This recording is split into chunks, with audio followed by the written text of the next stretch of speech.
अगर आप 300 से 650 तक जाना चाहते हैं तो आपका हर पेपर बेटर होना ही पड़ेगा। यानी पहला मुद्दा है वी कांट रिलाई कि हम आखिरी में सही कर लेंगे। चैनल पे पहली बार अगर आए हैं, मेरी सबसे रिक्वेस्ट होगी फर्स्ट टाइम अगर चैनल पे आए हो तो सब्सक्राइब करके ही आगे बढ़िएगा, क्योंकि ये चैनल आपका है। सो हेलो बच्चों, आज 79 डेज का वीडियो है और इस वीडियो में मैं बात करने वाला हूं कि कैसे आपके 300 से लेके 650 तक मार्क्स को आप इंक्रीज करें। अब मार्क्स अगर नहीं आएगा तो सिलेक्शन नहीं होगा। रिलेटिव परफॉर्मेंसेज होते हैं, आपको पता है कॉम्पिटेटिव एग्जाम में। हम लोग मान के चल रहे हैं कि पेपर में के लेवल में कोई बहुत ज़्यादा चेंज नहीं आएगा। हर साल कट ऑफ ऊपर जा रहा है, स्टेट और ऑल इंडिया में डिफरेंस घटता जा रहा है। मैंने कई बार लास्ट ईयर और लास्ट टू लास्ट ईयर उसके बाद भी मैंने ग्राफिक्स से अपने काउंसलिंग के टाइम आप लोग की हेल्प की थी, बताया था कि कैसे धीरे धीरे डिफरेंस कम होता जा रहा है। पहले वो कैसे, जैसे एग्जांपल के लिए उत्तराखंड की बात कर लो, उत्तराखंड में पहले स्टेट कट ऑफ बहुत लो जाता था, ऑल इंडिया ऊपर जाता था, बट धीरे धीरे वो गैप खत्म होता जा रहा है। कई और ऐसे स्टेट्स में जो लोअर कट ऑफ होते थे, मध्य प्रदेश हो गया, उसके बाद कुछ और स्टेट्स जैसे झारखंड हो गया, छत्तीसगढ़ हो गया, अब वो गैप फिल होता जा रहा है। कुछ स्टेट में state cut off second round में बहुत तेज बढ़ जा रहा है।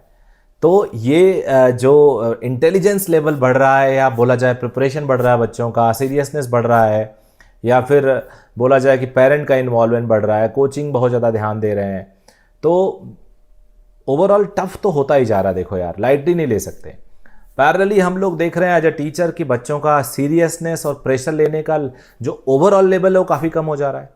बट द प्रॉब्लम इज, जो सीरियस एस्पिरेंट्स हैं वो चुपके से कहीं भी बैठे हुए हैं पूरे इंडिया में, एंड दे आर प्रिपेयरिंग। उनको बहुत साइलेंटली प्रिपेयर करवाया जा रहा है। उनके पेरेंट लोग उन पे लगे हुए हैं, वो भी लगे हुए हैं, क्योंकि जो सीरियस एस्पिरेंट्स है ना, वो बहुत ज़्यादा इधर उधर नहीं आ रहा बातों में, ना तो वो खबर में रहता है, वो साइलेंट रहता है। तो हमें लगता है कि यार जो सराउंडिंग्स में लोग हैं वही एस्पिरेंट्स हैं, और उसमें तो ज़्यादातर लोग नॉन सीरियस हैं। तो हमें एक बिलीव होने लगता है कि यार हम जो हैं वो ठीक है, लेकिन एग्जाम में मार्क्स नहीं आते। अब 300 से 650 तक की जर्नी जो है वो एक साथ में नहीं पूरी की जा सकती। 79 डेज का जो ये है ड्यूरेशन, इस ड्यूरेशन में अगर आप अपने आगे आने वाले इस 79-80 डेज में अगर आप 20 टेस्ट प्लान कर रहे हैं कुल मिला के, पार्ट वाइज, फुल लेंथ सब मिला के, तो I am sure 10 mock test तो आप जरूर लिख रहे होंगे, फुल लेंथ मॉक टेस्ट। अगर आप 10 फुल लेंथ मॉक टेस्ट लिख रहे हैं तो हर मॉक टेस्ट की जर्नी आपकी बहुत क्लियर कट डिफाइंड होनी चाहिए। अगर क्वेश्चन का पेपर लेवल लगभग वही है जो हम सोच रहे हैं, और वो जो आपके टेस्ट सीरीज बनाने वालों ने पेपर का लेवल वही रखा है। तो अब यार मैं आपको बहुत बात ये क्लियरली बोल रहा हूँ और समझा रहा हूँ कि अगर आप 300 से 650 तक जाना चाहते हैं तो आपका हर पेपर बेटर होना ही पड़ेगा। यानी पहला मुद्दा है वी कांट रिलाई कि हम आखिरी में सही कर लेंगे। एक बहुत ही क्लियर आपको पब्लिक माइंडसेट बता रहा हूं। दिसंबर महीने में 5 या 6 दिसंबर के आसपास तो पहले टेस्ट में बहुत ज़्यादा बच्चों की भीड़ आती है, लगभग पार्टिसिपेशन 95% हो जाता है। जितने भी इंस्टीट्यूट के बच्चे होते हैं सब आते हैं, जोश के साथ आते हैं। और कैसे कहते हैं, जैसे एक बलून में पिन मार दो, गुब्बारा फट जाता है, तो रिजल्ट आते ही वो बलून फट जाता है, और एकाएक बच्चों को लगने लगता है ओ माय गॉड, मेरी तो प्रिपरेशन ही अच्छी नहीं थी। और अगर प्रिपरेशन अच्छी नहीं थी तो अब क्या करें? अब यार प्रिपरेशन तो टेस्ट से अच्छी होगी ना, उसी से तो पता चला आपको आपकी प्रिपरेशन अच्छी नहीं है, क्योंकि अभी तक तो आप डाउट में थे, आपको लगता था बहुत अच्छी तैयारी कर रहे हो आप।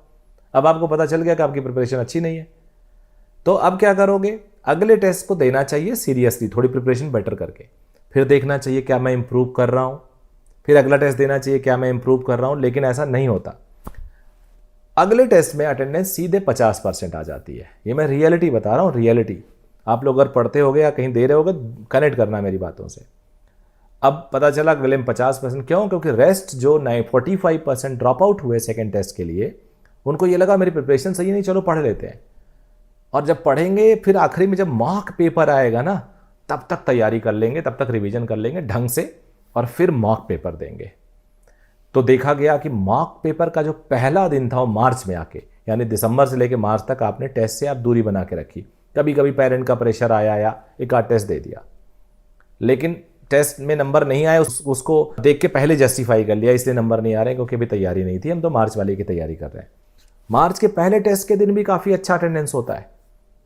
जब फुल लेंथ का पहला टेस्ट शुरू होता है उसमें भी करीब 70-80% का अटेंडेंस आ जाता है।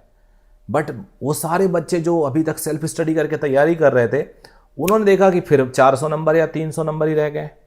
अब फिर सदमा लगा उनको।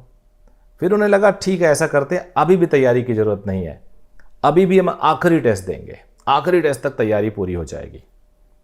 और आपको पता है आखिरी टेस्ट में भी तैयारी पूरी नहीं होती है। तो मिस्टेक कहाँ हुआ? मिस्टेक हुआ कि आपको हर टेस्ट को देना चाहिए था, लिखना चाहिए था, और उस टेस्ट के थ्रू अपने मिस्टेक्स को दूर करते आप। Part test, full length test दोनों का अलग मतलब होता है, मैं समझाता हूं। पहली बात, टेस्ट क्यों इंपॉर्टेंट होता है ये अपने कई प्लेटफॉर्म पे मैं बता चुका हूं। टेस्ट इसलिए इंपॉर्टेंट होता है कि 3 घंटे का पेपर आपको घर पे दे दिया जाए कि लो ये स्टॉप वॉच, ये घड़ी लगा के रखो और इन 3 घंटे में आपको 200 क्वेश्चन अटेम्प्ट करना है। 180 करना होता है, तो 200 क्वेश्चन आपको दे दिया जाए और 3 घंटे का समय दे दिया जाए। आप 50 क्वेश्चन 100 क्वेश्चन तक जाते आते हांफने लगोगे, फैक्ट बता रहा हूं, घर पे नहीं कर पाओगे। लेकिन एग्जामिनेशन मॉडल में जब हम टेस्ट लिखते हैं ना एक सेंटर पे आके, तो वो हमें डिसिप्लिन बनाता है। टेस्ट हमारी इफिशियंसी को मैक्सिमाइज करता है, हम अपने ऑप्टिमम लेवल पे होते हैं। ये पहला फायदा हो गया। दूसरा फायदा होता है टेस्ट ही बताता है कि अभी हम उस लेवल पे नहीं है, नहीं तो हम तो गलतफहमी में जिंदा रहते हैं ना। टेस्ट बताता no you are not at the right preparation. तो जो क्वेश्चन आपसे गलत हो रहा है उसका सोल्यूशन देखो कि गलत क्यों हुआ, टीचर से बात करो। जो क्वेश्चन आप सॉल्व कर रहे हो देखो क्या उसका बेस्ट मेथड पॉसिबल है।